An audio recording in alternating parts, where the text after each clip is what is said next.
People wake up in the morning, they begin to think about their problems. Those problems are circuits of memories in the brain. Each one of those memories are connected to people and things at certain times and places. And if the brain is a record of the past, the moment they start their day, they're already thinking in the past. Each one of those memories has an emotion. Emotions are the end product of past experiences. So the moment they recall those memories of their problems, they all of a sudden feel unhappy, they feel sad, they feel pain. Now, how you think and how you feel creates your state of being. So the person's entire state of being when they start their day is in the past. So what does that mean? The familiar past will sooner or later be predictable future. So if you believe that your thoughts have something to do with your destiny, and you can't think greater than how you feel, or feelings have become the means of thinking, by very definition of emotions, you're thinking in the past.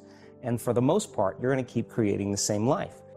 Right now, in this very moment, you have the power to change your life. You are the creator of your reality. Today, we're going to talk about how to tap into that incredible power within you.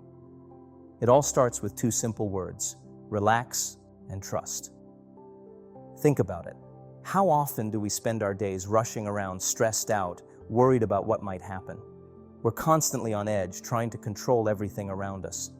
But what if I told you that the key to getting everything you want is actually to let go? That's right. The secret to manifesting your desires, to creating the life of your dreams, is to relax and trust. It sounds so simple, doesn't it? But it's a profound truth that can transform your entire existence. When you relax, you open yourself up to the infinite possibilities of the universe. Your mind becomes clear, your body becomes calm, and you create space for miracles to happen. And when you trust, you align yourself with the natural flow of life. You stop fighting against the current and start moving with it.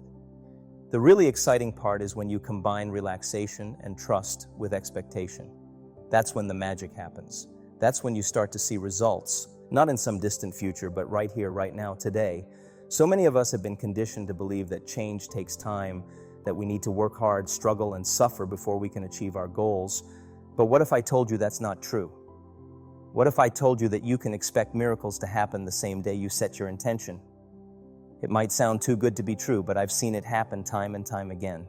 I've witnessed people heal from chronic illnesses, manifest their dream jobs, and find their soulmates all in a matter of days or even hours. And it all started with them deciding to relax, trust, and expect great things to happen. Now, I know what you might be thinking. But Joe, I've tried positive thinking before. I've tried visualizing. It didn't work for me. And I hear you, I really do. But here's the thing. It's not just about thinking positive thoughts or visualizing. It's about feeling it. It's about embodying the reality you desire right now in this very moment. When you truly relax and trust, you enter a state of being where anything is possible. Your body releases tension, your mind becomes clear, and you tap into a field of infinite potential. In this state, you're no longer separate from your desires. You become one with them. And here's where expectation comes in. When you expect something to happen, you're not hoping for it or wishing for it. You're knowing it. You're living as if it's already happened. And that's when the universe starts to respond. You see, the universe doesn't understand the difference between what's happening in your outer world and what's happening in your inner world. When you can create the feeling of having what you want before it actually manifests in your physical reality, that's when you become a true creator. So how do we do this? How do we relax, trust, and expect miracles to happen today? It all starts with your thoughts and your energy. Every thought you think sends out a signal to the universe. It's like dropping a pebble in a pond. Ripples spread out, affecting everything around you. When you think thoughts of lack, fear, or worry, you're sending out a signal that creates more of those experiences in your life. But when you choose to think thoughts of abundance, love, and possibility, you're creating a whole different reality. You're tuning into a different frequency, one where miracles are not only possible, but expected. And it's not just about your thoughts, it's about your energy, your vibration. Every emotion you feel is sending out a signal to the universe. When you feel stressed, anxious, or frustrated, you're vibrating at a low frequency. But when you can relax, when you can trust, when you can feel joy and gratitude even before your desires manifest, That's when you're vibrating at a frequency that attracts miracles. So how do we shift our thoughts and our energy? It starts with awareness. Pay attention to what you're thinking and feeling throughout the day. Notice when you're caught up in stress or worry, then make a conscious choice to shift. Take a deep breath, feel your body relax, then ask yourself, what would I be thinking right now if I truly believed that everything was working out perfectly for me? How would I feel if I knew that my desires were already on their way to me? This is where meditation comes in. When you meditate, you create space between your thoughts. You step out of the constant chatter of your mind and into a place of peace and possibility. In this space, you can start to reprogram your subconscious mind. You see, most of our thoughts and behaviors are controlled by our subconscious mind. It's like an autopilot that's been programmed by our past experiences, our beliefs, and our environment. But when we meditate, we can access this subconscious mind and start to change the program. In meditation, you can visualize your desired reality. But remember, it's not just about seeing it in your mind's eye. It's about feeling it with every cell of your body. What would it feel like to have perfect health? What would it feel like to be financially abundant? What would it feel like to be in a loving, supportive relationship? As you sit in meditation, allow yourself to fully embody these feelings. Let them wash over you. Let them fill you up. As you do this, you're literally changing your brain chemistry. You're creating new neural pathways that support your new reality. But here's the catch. You can't just do this once and expect miracles to happen. This needs to become a daily practice. Every day, take time to relax, to trust, and to expect great things. Make it as much a part of your routine as brushing your teeth or eating breakfast. As you do this, pay attention to the signs around you. The universe is always communicating with us, always guiding us towards our highest good. But so often we're too busy, too stressed, too caught up in our own thoughts to notice. When you relax and trust, you become more attuned to these signs. You start to notice synchronicities, those little coincidences that seem too perfect to be random.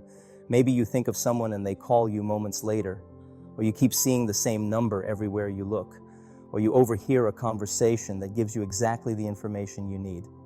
These are all signs that you're on the right track. They're confirmations from the universe that it's heard your desires and is working to bring them to you. But you have to be open to receiving them. You have to trust that they're there. This brings us to another important point: gratitude. When you're grateful for what you already have, you open yourself up to receiving more. It's like telling the universe, hey, I really appreciate everything you've given me. I'm ready for more. So make gratitude a part of your daily practice. Every morning when you wake up, before you even get out of bed, think of 3 things you're grateful for. Feel the gratitude in your body. Let it fill you up. Then carry that feeling with you throughout your day. Now, I know what some of you might be thinking, but Joe, what about action? Don't we need to do something to make our dreams come true? And you're absolutely right. Action is important, but it's not about forcing things to happen or struggling against the current. When you're relaxed, when you're trusting, when you're expecting great things to happen, the right actions will become clear to you. You'll feel inspired to take certain steps. You'll be in the right place at the right time to meet the right people. Opportunities will present themselves to you. This is what I call inspired action. It's not about pushing and striving. It's about flowing with the natural current of life. Your environment is really controlling how you think and feel unconsciously, because every person, everything, every place, every experience has a neurological network in your brain. Every experience that you have with every person produces an emotion.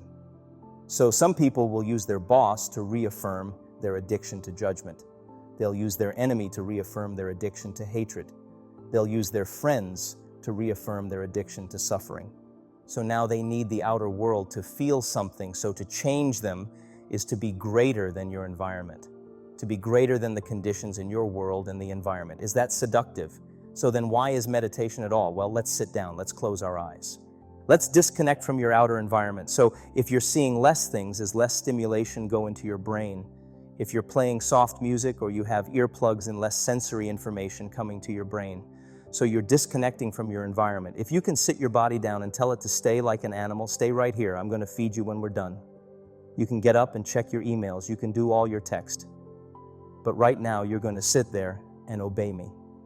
So then when you do that properly and you're not eating anything or smelling anything or tasting anything, you're not up experiencing and feeling anything, you would have to agree with me that you're being defined by a thought, right? So when the body wants to go back to its emotional past and you become aware that your attention is on that emotion, and where you place your attention is where you place your energy, you're siphoning your energy out of the present moment into the past, and you become aware of that and you settle your body back down in the present moment because it's saying, well, it's 8 o'clock. You normally get upset because you're in traffic around this time. And here you are sitting and we're used to feeling anger and you're off schedule. Oh, it's 11 o'clock. And usually check your emails and judge everybody. Well, the body's looking for that predictable chemical state. Every time you become aware that you're doing that and your body is craving those emotions and you settle it back down into the present moment, you're telling the body it's no longer the mind, that you're the mind. And now your will is getting greater than the program. And if you keep doing this over and over again, over and over again, over and over again, just like training a stallion or a dog, it's just going to say, I'm going to sit, and the moment that happens, the body's no longer the mind. When it finally surrenders, there's a liberation of energy.